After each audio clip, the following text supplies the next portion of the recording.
There's a silent pattern that separates those who evolve from those who just flip the calendar. Internal organization before external ambition. Most people start the year wanting more money, more results, more recognition, but ignore the invisible chaos they carry in their mind, their routines, and their decisions. That's why so many plans die before February. Success doesn't start with motivation. It starts with structure. Getting your life in order isn't inspiring. It's uncomfortable. It means facing what you've neglected, admitting where you lost yourself, and taking responsibility for your time, energy, and choices. But that very discomfort is what creates stability. Those who force themselves to get organized at the start of the year build such a solid foundation that everything else flows almost effortlessly. 2026 won't be different by luck. It'll be different because you chose to stop living on autopilot. And when you organize your life, the world starts treating you with more respect. If that makes sense to you, drop a like, subscribe to the channel, and stick around. The next steps might not just reshape your year, they could reshape your identity. Step 1. Stop romanticizing chaos and call it what it is, disorganization. There's a comfortable lie a lot of people tell themselves: I function better in chaos. You don't! Chaos isn't creativity. It's not intensity. It's not a strong personality. It's emotional disorganization in disguise. And as long as you keep romanticizing it, your life will stay stuck.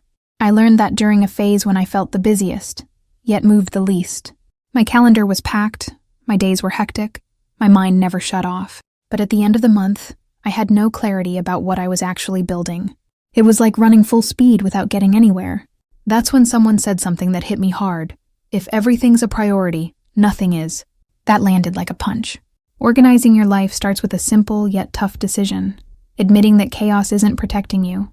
It's holding you back. It drains your energy, weakens your decisions, and keeps you in a reactive state instead of a proactive one. Successful people don't live putting out fires. They build systems so the fire never starts.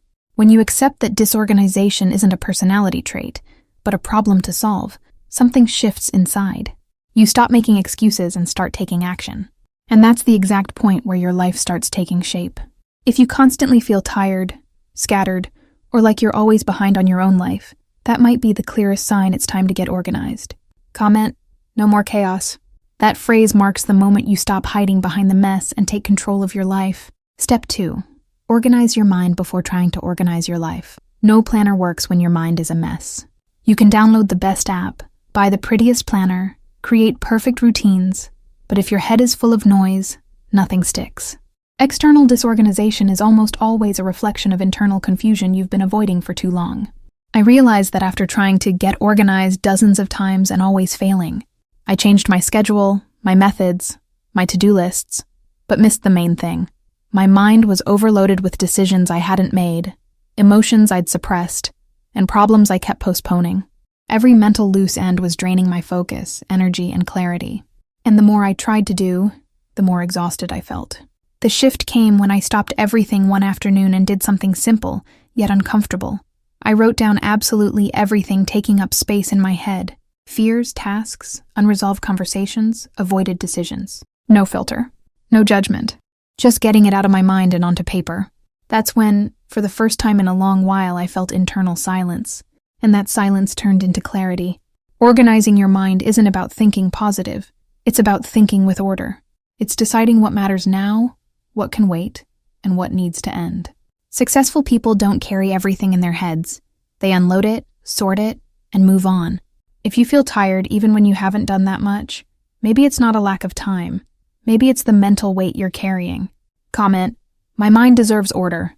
That statement marks the beginning of a new way of thinking. Lighter and more strategic. Step 3. Cut commitments that don't build the future you want. One of the biggest saboteurs of life organization is the overload of useless commitments. Not just professional ones, but emotional, social, and even mental. You keep saying yes to things that lead you nowhere, and then wonder why you never have time, energy, or focus for what really matters. Organization starts with cuts. And cuts require courage. It took me a long time to understand that. My calendar was always full, but my progress was minimal. I showed up for everything, helped everyone, replied to every message, accepted every invitation. It looked productive, but it was just burnout in disguise. Until one day, completely drained, I realized I was using busyness to avoid important decisions. Being busy gave me a sense of importance, but it pulled me away from what I really needed to build. That's when I started reviewing my commitments with brutal honesty.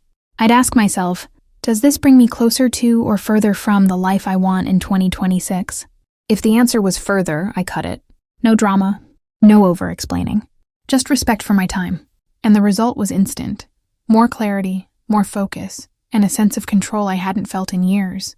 Organized people aren't more disciplined. They're more selective. They understand that time is a finite asset, and don't waste it on things that bring no emotional, mental, or financial return. There comes a moment when you realize it's not about lack of effort. It's about lack of security.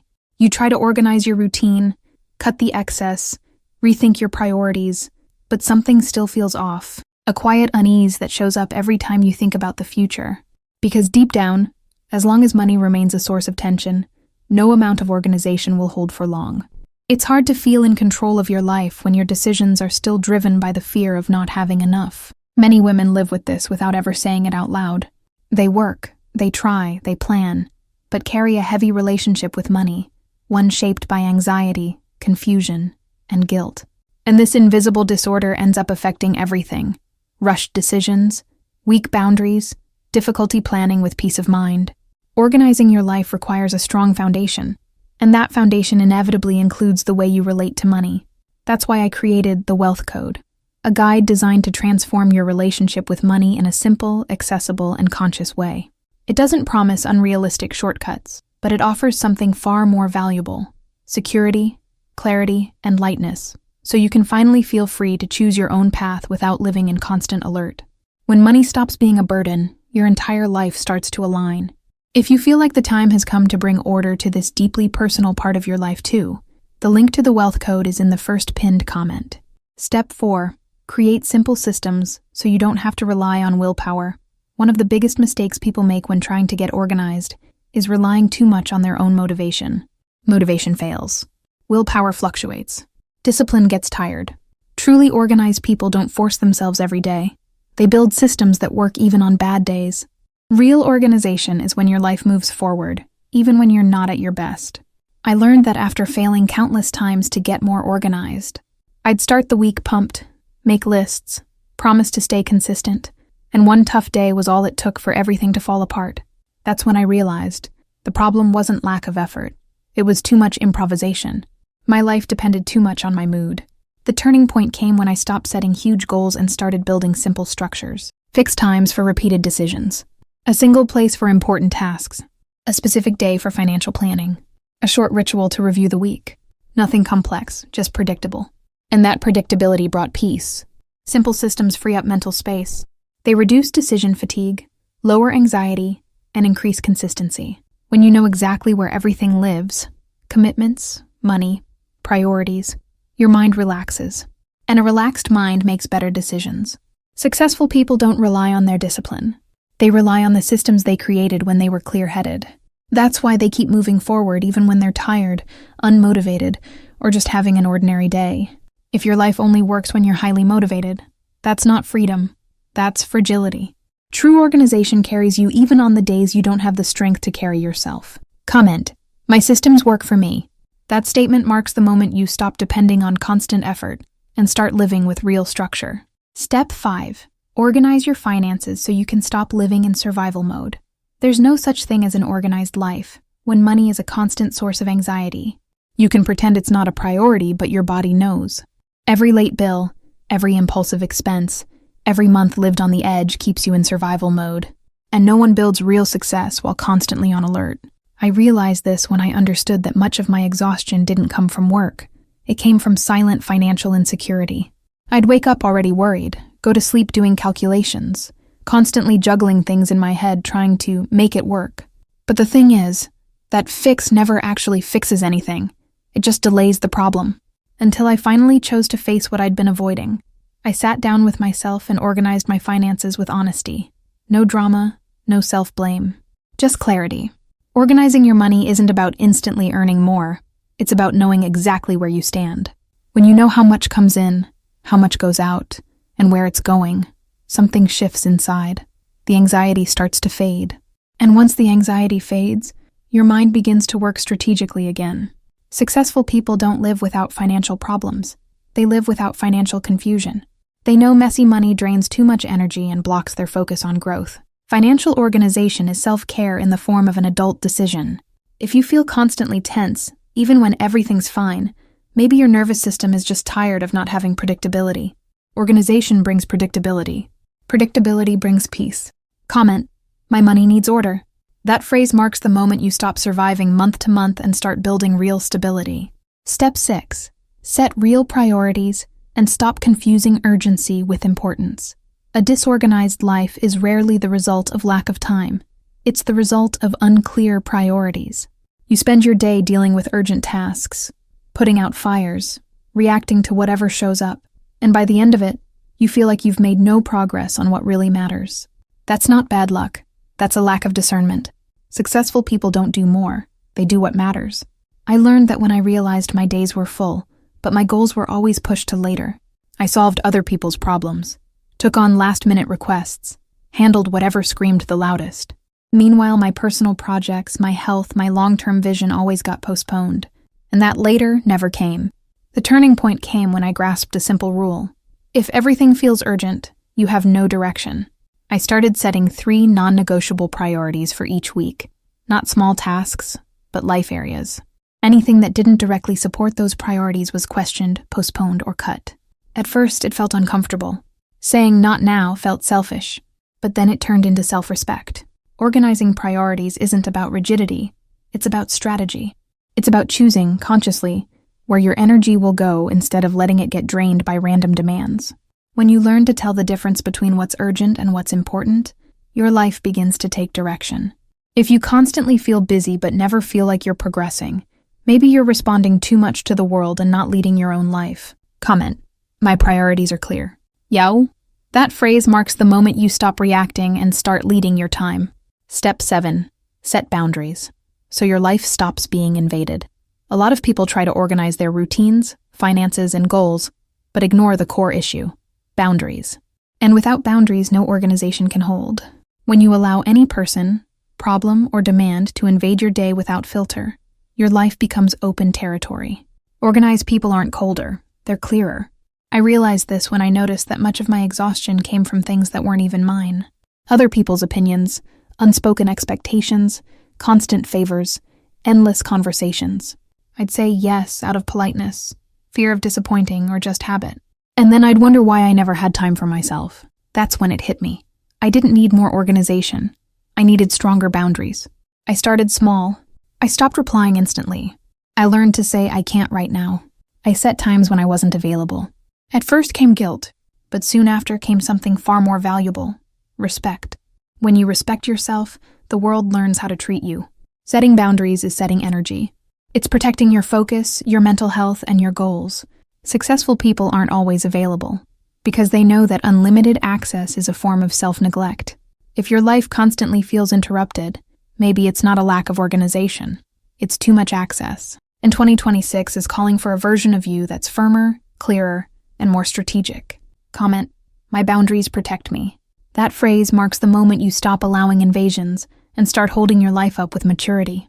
Step 8. Create weekly rituals to avoid losing control of your life. Life starts to fall off track when you don't take conscious pauses to check your direction. Disorganized people don't stop to reflect. They just keep reacting. But those who build real success understand that reviewing is just as important as taking action. Without review, you repeat mistakes thinking you're making progress. I learned that when I realized my days were flying by, and by the end of the week, I couldn't even say what I'd spent my time and energy on. I was doing a lot, but I didn't know if I was doing the right things. That's when I created a simple, almost symbolic ritual. Every week, same day, same time, I'd stop for 30 minutes to review my life. No phone, no interruptions, just me, paper, and clarity. During that ritual, I asked myself 3 questions. What worked this week? What drained me more than it should have? What needs to be adjusted before I move forward? That practice changed everything. Small weekly adjustments prevented big monthly frustrations. I stopped piling up emotional clutter, delays, and unresolved decisions.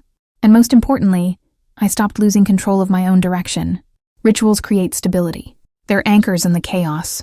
When you commit to a fixed moment of reflection, You stop living in improvisation and start leading your life with intention. If you feel like time is flying by and you're not keeping up, maybe it's not effort you lack, but a strategic pause. Comment: I review my life with intention. That phrase marks the moment you decide to stop living on autopilot. Step 9. Align your identity to sustain the success you want. Few people talk about this, but it's impossible to maintain an organized life if your identity is still tied to who you used to be. You try to change habits, create routines, and plan your future, but something always pulls you back. It's not laziness. It's not lack of discipline. It's internal misalignment. Your old identity doesn't support the new structure you're trying to build. I noticed this when I realized that every time my life started to get on track, I'd sabotage myself. Unnecessary delays, impulsive decisions, abandoning routines that were working. It was like a part of me felt uncomfortable with order, predictability, and growth. It was painful to admit, but freeing to understand. I still saw myself as disorganized, even while trying to live differently. Real change happened when I decided to update my identity. I began describing myself differently, not to others but to myself. I started repeating, I am an organized, clear, and consistent woman. And more importantly, I started acting in line with that statement, even when it was uncomfortable. Showing up on time, following through, finishing what I started. Organizing your identity means aligning who you believe you are with the life you want to live. When that alignment happens, organization stops being an effort and becomes your new normal. If you feel like you always start strong and then lose your way, maybe it's not the method. Maybe it's your identity that still needs an update. Comment: my identity supports my organization. That phrase marks the moment you stop trying to be organized and start being organized. Step 10. Treat organization as a commitment, not a temporary project. The final, and most common better mistake is treating organization as something you do until life gets better, like it's a temporary effort, a quick fix, a New Year's project. But organization isn't a phase, it's identity. It's a daily commitment to the life you want to sustain.